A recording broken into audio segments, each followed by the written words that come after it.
2024 has been quite the year for nostalgic sequels. We've had Ghostbusters, Kung Fu Panda, Planet of the Apes, then we've also got some that are coming, like Deadpool, Karate Kid, Despicable Me, Venom, and Sonic. They're just to name some of them. Now we get the return of Eddie Murphy in his iconic role of Axel Foley. So let's dive into this Netflix action flick. Detective Axel Foley is back on the beat in Beverly Hills. After his daughter's life is threatened, she and Foley team up with a new partner and old pals to turn up the heat and uncover a conspiracy. I think this is the longest I've ever gone without posting a review, but I am now back from vacation, so here goes. From a nostalgia aspect, this is going to tick several boxes, leaning heavily on the draw of familiar characters and setups. Now, in addition to Eddie Murphy, we've got Judge Reinhold, John Ashton, Paul Reiser, and Bronson Pinchot, who are all returning to reprise their roles. Now, just like I mentioned in the synopsis, Axel Foley has to return to Beverly Hills when his daughter gets in some trouble and then he gets mixed up in some far-fetched and then predictable mayhem. For any action fans, or really fans of the previous films, this is why you'd want to watch. There are ridiculous car chases that destroy as much as possible. There's some large-scale shootouts, and then the semi-cringy banter between the cast. But then, in another aspect of the movie, it attempts to focus on a 21st century sensibility to counteract the excessive machismo of those previous films. But this leads to a very confused storytelling style. Now, I don't say that the new sensitivity and awareness that's a bad thing. When the film focuses on this aspect, and while it may feel a bit clunky sometimes, it's also sweet and executed in a genuine way. And this is especially true in the case of Axel's relationships. The dynamic with his daughter, who's played by Taylour Paige, focuses on previous hurts, including abandonment and isolation issues. And these can be both relevant and sincere. And while the dialogue isn't always as natural as it should be, some of it can create smiles and then chuckles along with those heartwarming ahs. Another new entry to the franchise is Joseph Gordon-Levitt, playing a Beverly Hills detective. Now, he's in touch with his feelings, and he works as a nice contrast to some of the bravado-filled men that he works with. Again, working to counteract the excessive chauvinism of previous movies. Now, I liked his portrayal because he felt modern and relatable without being weak or browbeaten. Funny enough, though, for as emotive as Gordon-Levitt is with his character, there is an extended amount of time in the final act where it totally looks like he's just sitting around waiting for the cameras to start rolling, even though they're in the middle of a scene. He is in the midst of this huge chase, and he's almost completely expressionless. It was a very strange appearance for his character. I'm really shocked that the director kept these takes. I mean, he looks disinterested, disengaged, and like he's not paying attention at all to what's going on. And that really broke the momentum of the sequence, especially when the camera continues to focus directly on him. Now, not only do the tone of the arcs feel at odds with themselves, but the way this was filmed also appears like it was shot by two different cinematographers.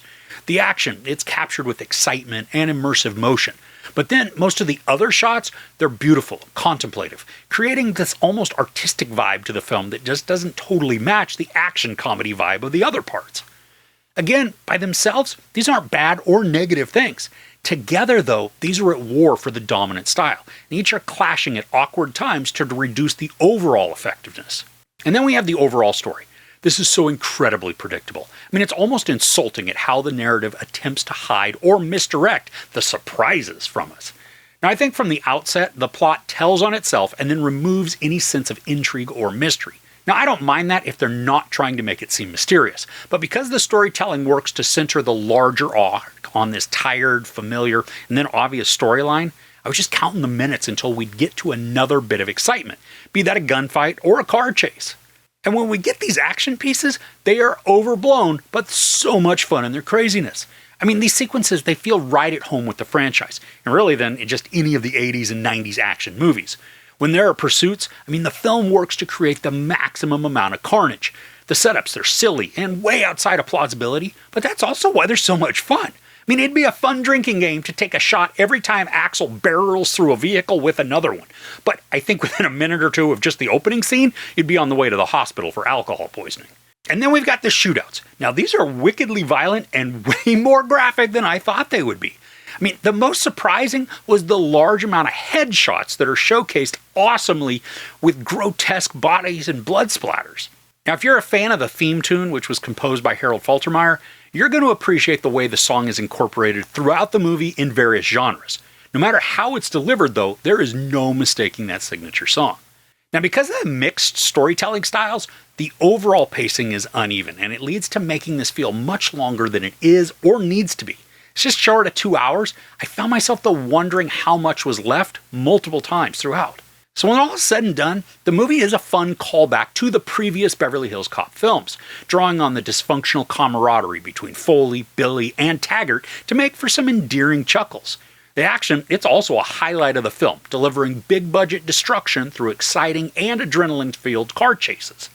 Alternately, the modern mindsets captured within the dialogue and new characters help to keep the story relevant and relatable for today's audiences.